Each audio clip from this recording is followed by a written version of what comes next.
What's good, everybody? It's a Sabo54. Gonna give you guys my thoughts on Yu-Gi-Oh! Master Duel so far. The game came out yesterday, sort of very sneakily actually. They didn't say it was gonna come out. I just saw Rookson playing it. I'm like, oh shit, this is out already. I guess they launched it with the latest trailer about dueling in the Yu-Gi-Oh! European YouTube channel. But it was out. I tried it. You can sort of answer a survey too and give them your thoughts. I feel kind of bad for them because I answered it yesterday and I gave sort of average to negative answers, you could say. But I got the hang of the features a lot more today. And people are going to be quick to say it's pay to win. The better thing to say it's more pay to play or pay to compete. I haven't spent a cent on it, and I don't intend to spend any money on it, but I'll touch on that later. But I've managed to buy a lot of packs, acquire a lot of cards, and make a sort of half-assed Destiny Hero deck, because I'm a D Hero guy. I couldn't make like a proper synchro, dark synchro deck that I would want to make. But yeah, just playing the solo mode and playing some of the solo stuff, you can unlock enough gems like the currency to buy packs and get some cards. The thing is that if you're gonna be a casual dude like me, because I don't have any real interest in modern Yu-Gi-Oh anymore, I've seen some of the new cards that I didn't know what they did. A lot of cards that I don't know what they do because I quit in like 2016, 2017. And you're thinking, okay, yeah, cool, but I know that if I just play against a real opponent where they use like the tier 0 shit and they get all your stuff, it's not going to be fun. But when you use like the new cards and you play against like the computer and solo mode and stuff, then it is kind of cool looking at like the new D hero shit and what have you.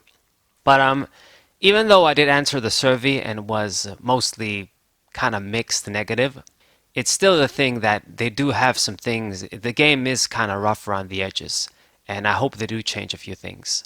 So first things off, the animations. They look, kind of cool and all, but I thought you would be able to just turn them off or just turn some of that shit off from the start. But so far, I haven't been able to turn them off, like make any changes. You kind of have to leave them on. And some stuff like you draw a card and it doesn't draw automatically. You have to press X for me on the PlayStation, or just you have to manually draw the card, and that's a bit annoying. When it comes to the functions and menus in deck building and even in duels, a lot of the controls are kind of funky. Maybe I'm just used to Dev Pro too much and the Tag Force games. I feel like they should have, or I think, let's just say that, they should have emulated like the Tag Force, you could say, engine. In a way, I mean, they're not going to copy the PSP engine and just leave it like that for this new game that is going to be on all platforms. But I don't know, just checking your graveyard sometimes, reading the cards, and the filter system is a pain in the ass when you're trying to build a deck, search for cards. It's just, there's a lot of annoying stuff. It can be kind of confusing. Like, I got the hang of it a bit better today, but I would still say a lot of stuff can be kind of confusing. Outside of opinion, there is a straight flaw when you duel, and it's the fact that you can't chain cards during your opponent's standby phase, which is a mistake. At least I don't know how to do it. Like in the Tag Force games and in Dev Pro, you can hold a button and then you can chain any card, like during your opponent's draw phase, standby phase, that kind of thing. In this game, they do give you a lot of prompts for menus when you want to activate like a trap card or an effect and stuff, but it's never gonna pop up in like your opponent's standby phase or draw phase. Like if I want to activate Dust Tornado as soon as they draw or something like that, they gotta play a card first and things need to happen, and then they start prompting you for if you want to activate the card. So that is a definite flaw, I would say, and they better fix it. Or if anybody knows if there is a way to do it and I just don't know, just tell me in the comments. I tried holding buttons, I tried pressing a bunch of things. It just doesn't let you chain it in like the draw phase or the standby phase. Like something needs to happen for the menu to pop up and ask you if you want to activate a card. Another thing that's a bit of a flaw in the system so far, but I mean, there's not really any easy way to solve it for them, is like the card packs and the cards inside of them. Now, the reason why I kind of want to go easy on them a little bit is because I do understand from their perspective, the game has more than 10,000 cards at this point, and I think it had like 10,000 a couple of years ago, so God knows how many cards exist right now. So they can't just have 200 or 1,000 different packs with cards. But I mean, the reality is, if you're trying to build like a specific deck or you're trying to get cards from a specific archetype, you're gonna get the pack like, okay, the Dark Magician pack, trying to get Dark Magician shit, or the D Hero pack, trying to get D Heroes. And you would normally think, okay, there's gonna be D Hero shit inside here, but there's actually like numerous irrelevant cards and just other generic cards that you can pull. You can check the contents of the packs before you open it, but from what I've seen is like every pack is like a bunch of not thousands, but probably hundreds of cards in that specific pack. Like you gotta scroll down, you can't really scroll quickly enough. But I checked the pack and there's like a bunch of XYZs and links and synchros that are sort of generic, and then you get the D hero shit, and you can see the cards, or there'd be like Fire Fist cards in there too, shit like that. So it is kind of a pain in the ass to get a specific get specific cards if you're trying to build a specific deck and you're thinking, okay, I'm just gonna get the specific pack to get the shit that I need. Now, there is a crafting system too that I think people are should be familiar with it by now if they played the game, where you can dismantle cards that you don't want, get like gems or whatever token shit is supposed to be the currency, and then instantly acquire any card you want if you have enough of that currency. So let's say you want to get like a Blue Eyes White Dragon, it costs 30 points or whatever. You get rid of some of the cards that you don't need, you get a few of those points, and then you can pay 30 points to get a card instantly. So this is good when you just may be missing a few cards and you just want to get a specific card instantly. It's nice, but they have it set up in a way where you get rid of, let's say, an ultra rare card, you're only going to get like 10 points. But if you want to craft another ultra rare card, it costs, let's say, 30 points or something like that. So it's kind of fucked up. I mean, I guess they kind of have to make it a bit difficult for us to pay money, but it should have been like I get rid of a card that I would pay like 30 points to get. I should get like 30 points to get a different card or something, or at least a better amount at the very least.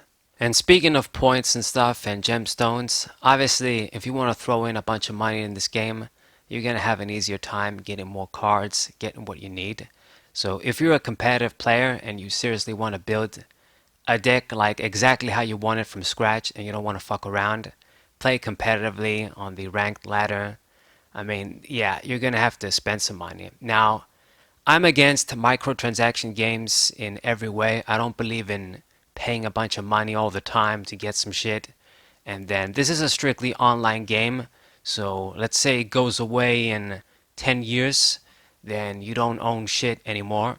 I would rather just pay a fixed price and get a game, and then I know I have it if it doesn't break. But for me, even though I don't give a shit about modern Yu-Gi-Oh, this is gonna be a decent outlet for me. Like, because I'm a casual dude, if I eventually acquire the cards that I need, then I can play with my friends from a distance, let's say, old formats that we're interested in, and stuff like that. So I'm sort of cool. That's why I'm kind of using it as just an additional outlet. I have spent so much money buying Yu-Gi-Oh cards, like physical Yu-Gi-Oh cards over the years anyway.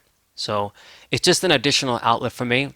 And I think this is a good thing. Like, I mean, you could say it's pay to win, but I believe that they're trying to, Konami's made this game, they're trying to get new people into the franchise too, because it's a pain in the ass for them to get new people into Yu-Gi-Oh these days because they made the game so complicated. But if you can get free access to this game and try it out and play a few duels, then you're sort of gonna get into it, and then maybe you want to buy physical products too, that sort of thing. I mean, I'm sure they want to make money from this actual video game too, to cover server costs and stuff like that. But I think, I mean, it's not, I don't want to say it's as pay to win as maybe some people make it out to be. It's certainly not as bad as I thought it would have been. Like I thought, okay, I'm probably gonna get like the first starter deck you start with, and not gonna have shit forever.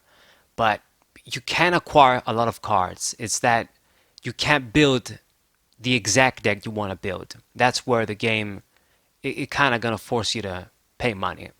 Now, having said that, I do have a little bit of a concern as a casual dude in the sense that this game is supposed to have like other formats, at least that's what I heard. But I haven't found any way to like alter ban lists and just check if you can play different formats and use old cards before they're erratas and stuff. Like if we can't use cards before they're erratas, then pretty much all of the old formats that I can think of would be ruined. You can't use the old crush card, you can't use the old brain control, shit like that. It kind of ruins the whole thing, to be honest. And even some formats from like 2014 and stuff that are good, I wouldn't be able to try out effectively. So I don't know. I mean, the game still just come out 2 days. They're probably going to have a lot of updates in the future. We'll see what happens, but I would suggest if you're a Yu-Gi-Oh fan to do indeed try this game out. And you will be able to get a decent amount of cards from the start if you just play the solo mode and do the little missions the game asks you to do. You can get quite a few packs, get a few cards, and maybe if you get rid of some of the cards, dismantle some of the cards that you don't need, like pendulum shit, I don't care about that, and these types of cards, then you can get some of the cards you want and kind of build half-ass versions of the decks you want to build. And I don't know, like the solo mode, how big it's gonna be, and then if they're gonna keep adding chapters and stuff. But if you can get the bonuses from login every day, playing the solo mode, and just playing the game offline, you could say, you can actually unlock more cards than you might initially think. So to conclude, the biggest things that they need to fix and adjust would be in the duels, I want to chain anytime I want, press a button, or just somehow know that I can chain anytime I want, have better control, just like in Dev Pro, the Tag Force games on the PSP, and it's like an actual real life duel. There's no limitations because it's a game. So that's that. They gotta sort out the menus and the functions when it comes to filtering cards, building decks, animations too. They gotta do something about that. And the packs, maybe they're gonna have to do some adjustments in that shit too, because it's crazy that you can get a pack and get hundreds of irrelevant cards when you're thinking, okay, I'm gonna get the dragon shit or whatever, or like the D-Hero shit from that pack. And I think that's it. I mean, the music is kind of decent so far. Sound effects, I guess, these things shouldn't matter too much. And yeah, I think this game does have a lot of potential going forward. So these are my thoughts on the game so far. Obviously, things could very well change depending on their updates. They can make it better, they can make it worse. We'll see. I hope you guys enjoyed this video, my thoughts on Yu-Gi-Oh! Master Duel so far. Subscribe to the channel for mostly Pokemon stuff, but I mean, if I did have like all the cards that I needed and I could play like proper matches and stuff, like I would maybe try to get my friend and we could play some games in different formats and show you guys online duels and shit. It's nice that, having this online game now, it's just an easy way to record games and show gameplay. So eventually maybe I'll do that. It just depends on the future. But of course for now this is still a Pokemon TCG channel primarily. So hope you guys enjoyed. Subscribe, leave a like, share this video with your friends, and I see you guys next time. What up?